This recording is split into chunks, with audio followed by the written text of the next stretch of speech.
Hi అండి, welcome back to Sri kitchen and beauty blogs. ఈరోజు మనం చేసుకోబోయే రెసిపీ చేపల పులుసు.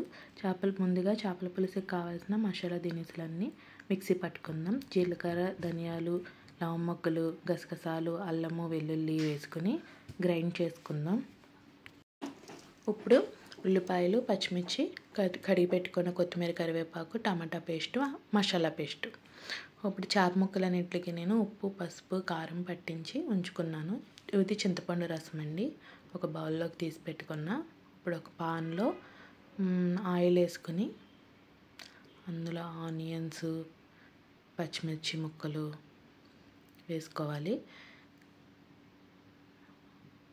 ఉల్లిపాయ ముక్కలు మగ్గేంత వరకు ఒక 10 మినిట్స్ అటు ఇటు వేయించుకుని టమాటా పేస్ట్ వేసుకోవాలి. టమాటా పేస్ట్ కూడా ఒక 10 మినిట్స్ మగ్గించి లో ఫ్లేమ్లో ఇప్పుడు మనం ఇందాక ఆడిపెట్టుకున్న మసాలా పేస్ట్ కూడా వేయించుకుని మసాలా పేస్ట్ అంతా ఎగేంత వరకు కూడా దోరగా వేయించుకోవాలి. కొంచెం పసుపు కూడా వేసుకోవాలి. కొంచెం అడుగంటుతుంది చూసారా, అలా ఉంటే మసాలా వేగినట్టు. ఇప్పుడు చేప ముక్కలు కూడా అందులో పాన్లో పెట్టుకోవాలి.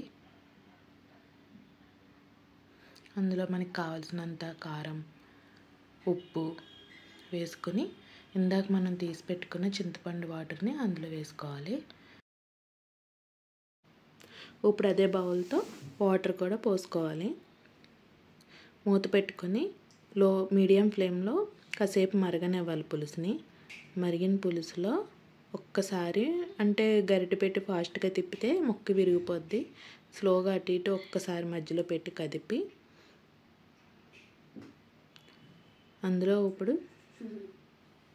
కొత్తిమీర, కరివేపాకు కడిగి పెట్టుకునే వేసుకోవాలి.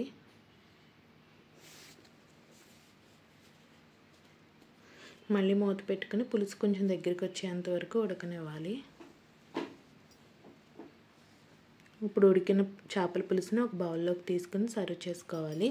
గుమగుమలాడే చేపల పులుసు రెడీ.